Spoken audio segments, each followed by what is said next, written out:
today I'll be comparing Moncton versus Toronto since I've lived in both. And I'll just break down why I moved to Moncton real quick. So my number one reason to moving to Moncton is because I was a college graduate, and it's hard out there when you trying to get an IT job and you just graduated in Toronto. So that was really one of my real reasons why I had to pick up and get out. My second reason was because it's really hard to find an apartment short notice in Toronto.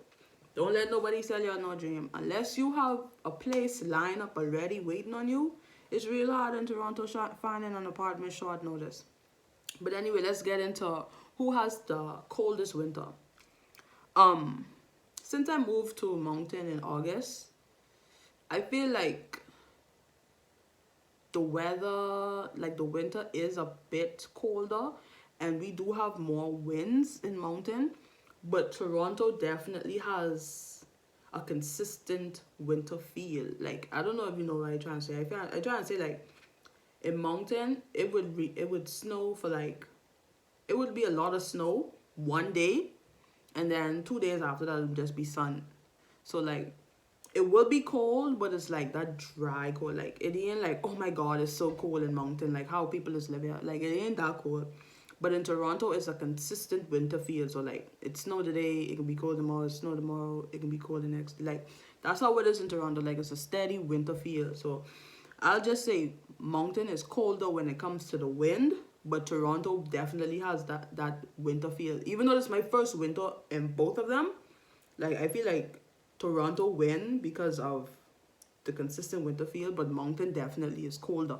You feel me? Traffic. Moncton doesn't really have traffic. Like, if you call a school zone traffic, then Moncton would have traffic. But if you don't call school zones traffic, then Moncton definitely doesn't carry the traffic division. But Toronto carries the bad traffic division. You feel me? Like, Toronto win. Like, when I was in Toronto, I lived directly off the 401. So I know traffic. I know morning traffic. I know lunchtime traffic. I know night traffic. Like, all I know is traffic, because in my dorm, like, my view was definitely just the 401. Like, I know if it's busy today or not, because if I look out my window, I could see the lineup. You feel me? The next thing I want to talk about is like stores and how close everything is versus how far everything is. Like, in Moncton, you could go to Best Buy, Walmart, Montana's, gas station, and go home, and you could do all that in one road. Like, you could do all that. You won't even gotta leave your area. Like, I could do all that on Mountain Road. Like, real talk. Like, that's what I like about Mountain though. Like, you could do everything on one road. Like, you can't even, like, if you forget what you're supposed to do, you definitely didn't want to do that, because everything on the same road. In Toronto, if I wanted to go to Walmart, that was a 25-minute drive from North York to the Super Walmart, which is in Scarborough West. So y'all know I was doing a journey. You feel me? Because I didn't like the Walmart. Where's Oregon Court? I didn't like Oregon Court because Oregon Court wasn't a Super Walmart. So if I wanted to go to a Super Walmart, I had to do a 25-minute drive just to go to Walmart. But now in Moncton, if I want to go to Walmart, that's a 5-minute drive. You feel me? Dispensaries and liquor stores. I ain't trying to say as an alcoholic or a drug head, right? But Moncton only have 3 reliable dispensaries and 1 branch of liquor store. Like, only 1 million. No, I lied. 2 liquor stores banned by me, but they ain't like LCBO. Like, NB Liquor cannot touch LCBO. In Toronto, weed maps. You have but 30 different options in Toronto. But in Moncton, you only have like 3 options of dispensaries.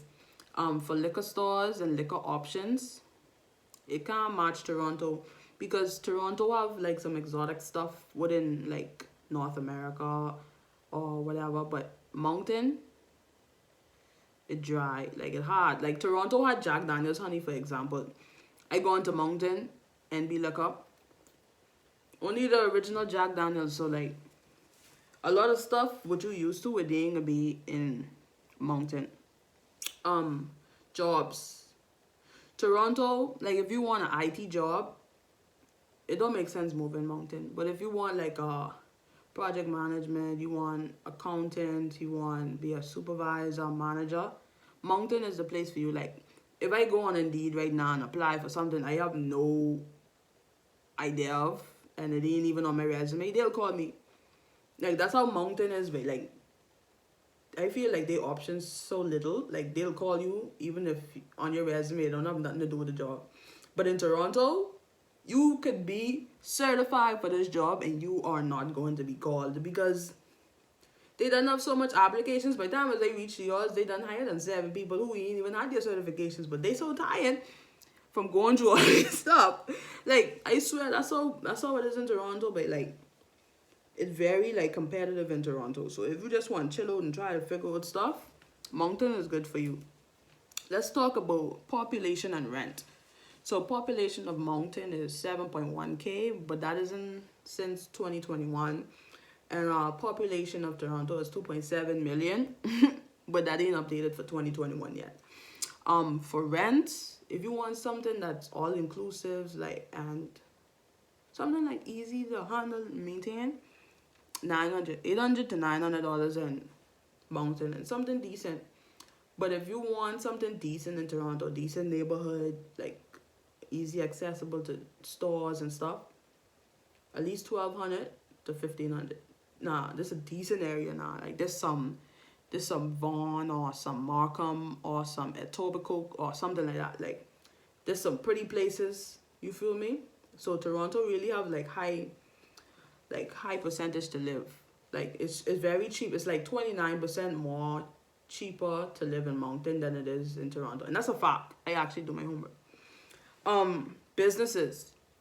If you're trying to move to somewhere whereas you can own your own business or like just be an entrepreneur, Moncton is the place for you because Moncton is under development. So if you have your ideas and you trying to make something for yourself, Moncton is definitely the place for you. But like a place like Toronto, whereas every culture done there, like everybody hustling, everybody done almost established or trying to get established, so they done pull their strings.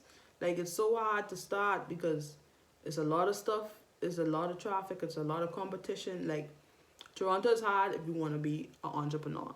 Let's just put it like that. Let's talk about public transport. So y'all, like I say, I moved to Moncton in August, and let me tell you, Moncton only have buses and cabs. Now, if you fine with that, then come on down. No. Dolly Madison. LOL. But like, if you used to like city living, then Toronto is for you. If you used to city living and you can maintain your city living, then Toronto is for you because Toronto have bus, cab, Uber, Lyft, rideshare, walk with me, everything. Toronto is where it's at if you really trying to get around and you solid. Like that's one thing I miss about Toronto, the public transport. Like you have so much different choices, you know. That's just something like I had to get used to living in Moncton, like being stuck. You feel me? But then let's talk about the food, y'all. You can save all your money if you live in Moncton because you know Uber Eats. And Uber Eats have everything. I thought Uber Eats was popping in every part of Canada, dog. Nope, not in Moncton. And listen, don't have no midnight munchies. 12 a.m. ain't nothing open. Ain't nothing open on these food apps, so don't even go looking for no food. If you craving Jamaican, you might as well flip in, go buy some curry in a food store and go make your own curry because ain't nothing happening. Like Toronto wins when it comes to different food scenes and like you could have what you're thinking about. Like I sure if I wake up and I say I want some Indian food, like I could get that. Like I could get that in Moncton, right? But like I'll have a million different options in Toronto. Like you could have a favorite in Toronto, and then when you come to Moncton, it's like, oh, one Indian place. Hopefully they're good. Like that's the type of vibes you get. But anyway, y'all, I don't want to run on too long with this. This was just my little Moncton versus Toronto. I hope you all like the video. Don't forget to like, comment, and subscribe if you did. Don't forget to share to your friends, man. It's just my little breakdown of Moncton versus Toronto. Overall, for the type of person I is and the type of lifestyle I have, like, I really boring but goal oriented. So Moncton was really the best place for me when it comes to the stuff I want to accomplish in life. You feel me? Like in Toronto, I probably would have been distracted with the city life, always getting off or whatever. Like the company I have, but in Moncton it's just you working home and you do what you gotta do to get up. You feel me? So Moncton is really my choice overall. Like I love the country vibe. Like that's what I call it. I just call it the country, honestly. Like I love the country vibes. I love like the fact that you could go greet your neighbor and the neighbor greet you back and all type things like them type vibe. But in Toronto, every man for themselves. Like eat or get eat. So either you go to somewhere where you could establish yourself, or you go to somewhere where you can get eat by the wolves. But anyway, this is my little output on Moncton versus Toronto, and I'll see y'all in the next video.